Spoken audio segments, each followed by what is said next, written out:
Welcome to the Kendo and Iaido Italia podcast in this English language version. Enjoy listening. Welcome to a new episode of the Kendo and Iaido Italia podcast. Before we jump into today's material, I'd like to point out that today's topic is merely a series of guidelines, and that naturally, the only things that matter for learning and growth are, beyond practice, the teachings of your sensei. So today, we are launching into a deep dive. Our mission is to analyze the source material compiling the teachings of Iaido masters, what they expect, for grading. It's like a roadmap for moving through the Ikkyu and Dan grades. More than just a list, it feels like an insight into how martial thinking progresses. It really is fascinating, yeah. You can see this deliberate path the masters laid out. We start with the real basics, the outward stuff, etiquette, reiho for Ikkyu. And then it systematically builds up. Technical precision comes next, then internal focus, awareness, and finally you get to that spiritual expression needed for the Hyodan grades, like Rokudan. It maps the whole journey from form to spirit. Okay, let's unpack that journey, starting right at the beginning. Ikkyu, first Q. The material is, surprisingly specific here. It really hammers home the etiquette and presentation first. Like, you can't even start properly without looking right and showing respect. That's exactly right. Presentation is the first hurdle. And it's not about fashion, obviously. It's about respect for the art, the space. So Aidogi and Hakama, strictly black or white. Though, yeah, the sources do say blue kendogi is often okay for lower grades. And the obi, the belt, needs to match or be very close, not clash. It's about that uniformity, that mindset. And the details on posture are incredibly fine-grained. Like Kidoshi say, standing posture. It's not just stand straight, back straight, head high, okay. But the saya, the scabbard, it has to be on the left hip at exactly 45 degrees to the horizontal. And the tsukugashira centered. Seems tiny. Oh, but it's foundational, absolutely. That 45-degree angle, it puts the sword perfectly for the draw for nukitsuke. If that angle's off, your first movement is already flawed. And same for walking, ayumiashi. Alternating steps, sure, but putting the front of the foot down first, not the heel. It makes for silent movement, constant balance. You're less vulnerable than if you're clomping around on your heels. Right, that makes sense. And the reiho, the etiquette, really stands out for these early grades, like shomen ni rei, saluting the front, when you move the sword across, horizontally at left hip height. Very formal. Exactly. And that formality runs right through to sitting in seizen no shise. Straight back. Okay, standard. But the sources talk about specific internal things, rotating the pelvis forward slightly, and keeping a little tension in the inner thighs. Why the inner thighs? It stops you just collapsing onto your heels, keeps you sort of alert, muscularly ready, even when sitting still. That slight tension is part of being present. Ah, okay.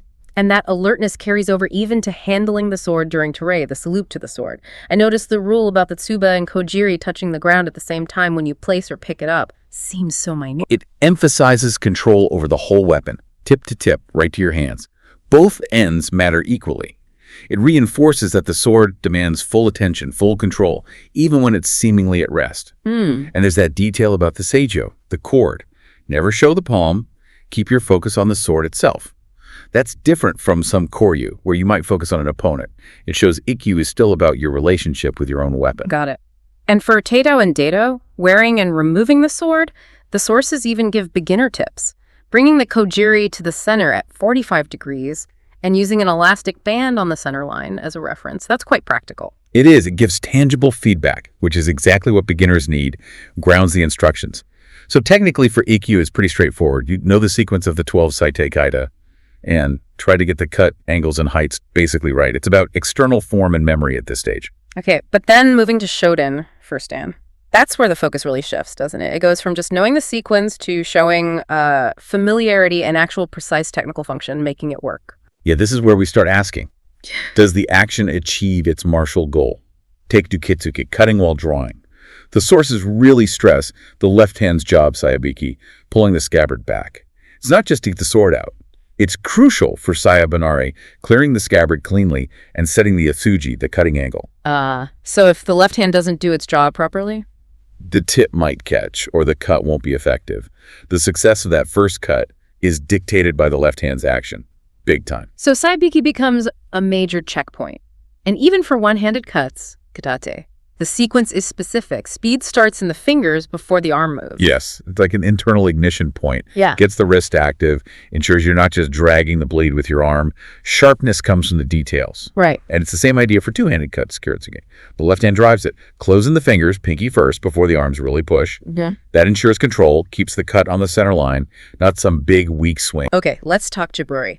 Shaking the blood. It has to show zanshin, that lingering awareness. How do you actually show that? What are the visual cues? Well, after the big overhead shiburi, the sources say the blade should end up at 45 degrees to the horizontal, tip slightly centered.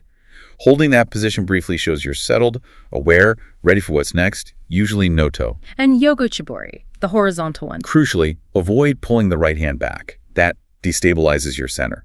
The blade needs to stay almost horizontal. It shows control, stability. Makes sense. And then noto, sheathing, needs good sayabiki again. Absolutely. And keeping both the saya and the sword as horizontal as possible, that state is called shinden. Shinden. Why horizontal? If you've just finished, why is that angle so critical? Shinden implies the body is correct, undisturbed. Oh. Keeping the sword horizontal minimizes exposing yourself. It avoids big, unnecessary movements that might signal you're dropping your guard. It maintains that defensive integrity right until the end. Okay. So Shodan is about getting all these mechanics working with familiarity. How does Nidan, second Dan, raise the bar? Nidan requires the same stuff as Shodan, basically. But the execution has to be more accurate and precise. The difference is consistency. Shodan shows you can do it. Nidan shows you do it right every time. The sources mention judges really look closely at the correctness of cut heights and angles throughout the seitei kata. Any wobble in the hasuji, the blade angle, that'll get flagged. Right. Precision becomes non-negotiable. Okay, then Sandan, third Dan. We're cementing that precision, demanding fully accurate and precise execution. But the big change here is bringing in koryu, the classical schools. Exactly. Sandan needs proven, correct knowledge of all 12 seitei, executed really well, flawlessly, ideally. But now, you also have to show you can perform at least one koryu kata correctly. Usually the first one from the first series, like shohado or melee. It signals you're ready to look beyond the standard forms, engage with the older, maybe more complex traditions. That transition makes sense. You need the fundamentals solid before hackling the classical stuff. Now, as we get into the higher Dan, grades Yondan, and up the focus seems to shift again, towards things that sound, well, more internal. Subjective. It absolutely deepens here. The physical technique is sort of assumed to be pretty good by now. The exam looks at internal state, awareness, spirit. So Yondan, fourth Dan, it adds things like calmness. How on earth does a judge assess calmness? Is it just looking relaxed? It's actually very technical, linked to efficiency. Calmness means no rushing, yes, but critically, it means getting rid of all unnecessary muscle tension. Ah, tension is the enemy. Completely. Unneeded tension creates little wobbles, wastes energy, slows down the movements that need to be fast. If someone looks like they're straining or they wobble during turns or the draw, the judge sees a lack of calmness. It should look smooth, economical, patient, yet ready. Okay, that connects to metsuke then, the gaze, the awareness. It's not just looking, it's showing correct awareness of the opponent, direction, timing, real focus. You're projecting readiness towards them, not just looking at a spot. And that energy, that intent, gets formalized in kihaku. Fighting spirit. Right, and it has to come through the body, the action. A key requirement for showing kihaku is keeping your physical center solid through everything. The sources warn against shifting weight unnecessarily, any oscillations favoring one foot, especially in those tricky 180-degree turns. So you can't show spirit if your body's unstable. Exactly. Kihaku needs a sound mechanical base, which relies on that calmness we talked about, getting rid of tension. It's all linked. And Yondan also demands rhythm, slow, fast. Fluid, soft, sharp cutting on the center line. This sounds like Hikantai. That's it. Kikantai spirit, sword, body, defined here as cutting with the body. It means the sword isn't just swinging from your arms. The power comes from your center, your hips. It integrates your intention, ki, the sword's execution can, through flawless body mechanics, tai. It's realizing the technique is whole body, not just hands. Okay, so moving up to Godan, fifth Dan. Apply all that, but more intensely. Pretty much. Execution has to be even more accurate than Yondan. And the big differentiator is showing excellent kihaku in both the seitei and the koryu kata you perform. At Godan, that martial intent has to be totally convincing. It can't just be technically neat. It has to feel serious, powerful, unbroken spirit in every single movement. Wow. Okay, finally, Rokudan, 6th Dan, the highest level in these sources. 3 big concepts here. Riai, fukaku hai, and hingurai. Let's break those down. Riai. Riai means correct principle in the execution. It means you're not just doing the moves, you embody the reason behind the moves. Yeah. This demands incredibly high accuracy, posture, direction, timing, distance. It's the perfect martial application, understanding the why. And for fukaku hai depth of practice, what does that look like in a demonstration? It means the practice is so deep, so internalized, that its depth shows in literally every single movement of the MVU. There's no hesitation, no thinking what comes next. The movement is second nature. It's ingrained. It frees the mind to focus purely on the principles of the encounter, the riai. Which leads to the last one, the most, elusive, hingurai, elegance. Hingurai is really the synthesis of everything else. It shows up in the fluidity, the naturalness, the movement, the gesture.